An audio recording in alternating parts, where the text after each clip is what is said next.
Well, the truth is that in developing or constructing any course like this, a philosophy course, and I'm sure it's true of many other subjects too, that teachers undertake, that to a certain degree you're just sharing your favorites with people. It is entirely subjective, personal thing. You're sharing with other people, your students, the things that you like. And in a philosophy course, I suppose the criterion for liking things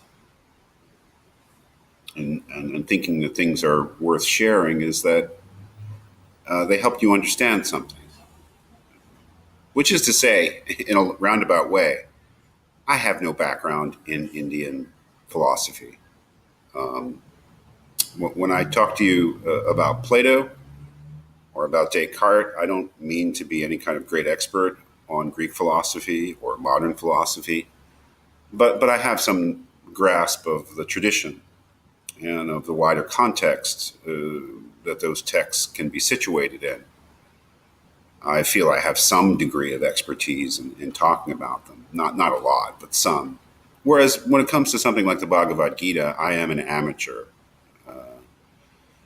which means I love it, but that I'm no expert. I don't have a grasp of the field. Um, but I wanted to share something with you, just because I think it helped me reading the Bhagavad Gita in my own philosophical interests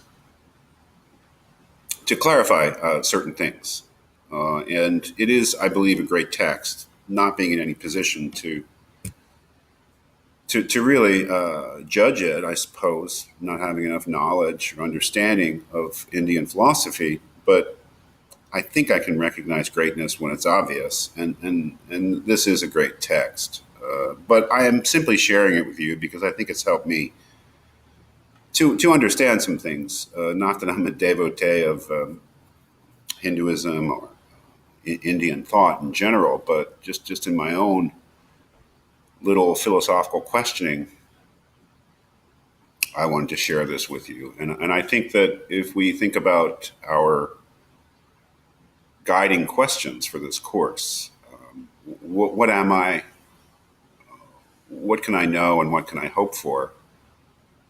To a certain degree, I think that in my reading, there's no more dramatic or interesting or striking answer that I've ever come across to the first question, what am I?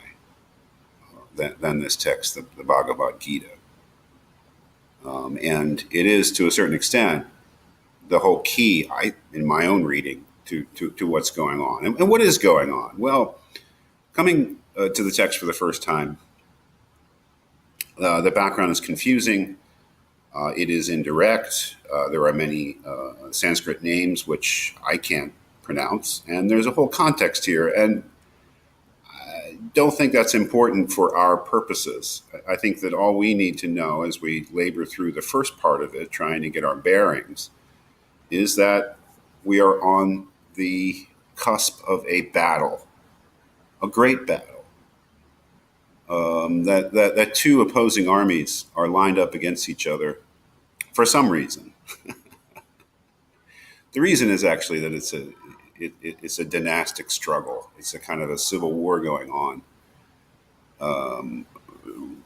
Each army representing different claimants to a throne, and our hero, Arjuna, is simply one of a member of one of those armies. He is a great warrior. He is a hero. But because it is a civil war, the people on each side know each other, which is an interesting thing. It's a struggle between different factions within the same community. So when Arjuna, the great warrior, who's we have to imagine him fighting in a chariot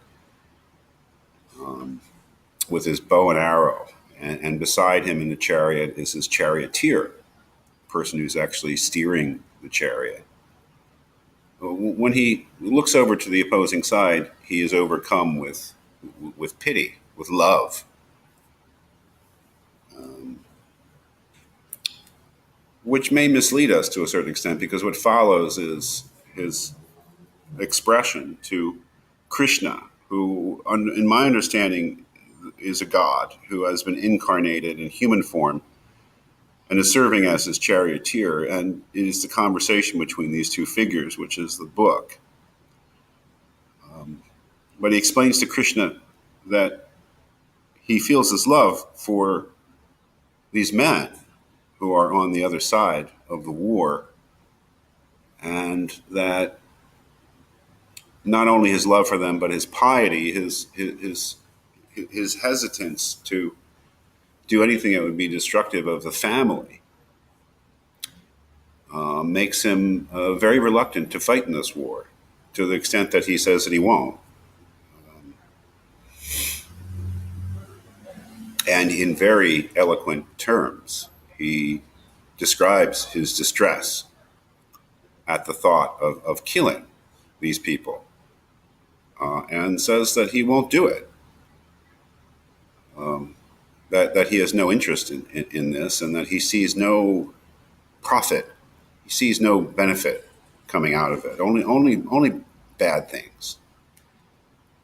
And I said that this is to a certain degree a misdirection or misleading, only because I think from a certain tradition, and perhaps that's a Christian tradition, we honor pacifism. We honor the feelings, especially the anti-war and anti-violence feelings that motivate pacifism, and we also revere individual conscience, and refusal to become complicit in something that we regard as evil. We see those things as heroic. And so it's natural to see, and perhaps it is in reality,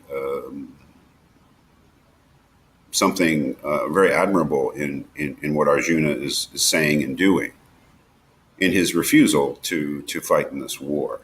But then the surprises come.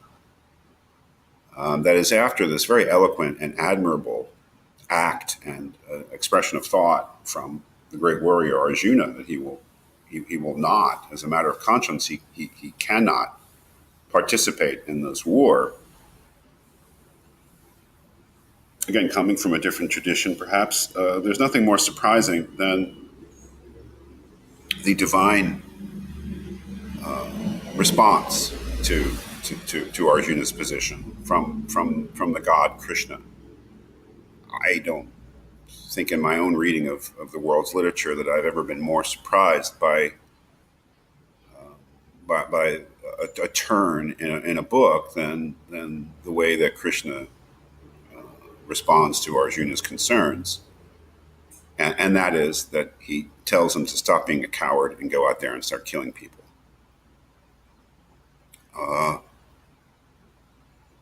It completely threw my expectations of what the book was about. I suppose that the book had been described to me as an anti-war book, which it certainly is not. But it just makes it all the more interesting. How can the divine, how can God basically tell a human being to participate in a war, especially a war that they don't believe in? What possible justification could there be for that? And I think that leads us into very interesting, as we'll see, philosophical territory. Because to explain why he wants Arjuna to go out there and start fighting and killing and risking his own life, Krishna has to put the whole thing in perspective. And one of the things that one of the elements of his explanation is an explanation of what kind of being Arjuna really is. That is, he has to explain to Arjuna what he really is in order to justify what he's telling him to do.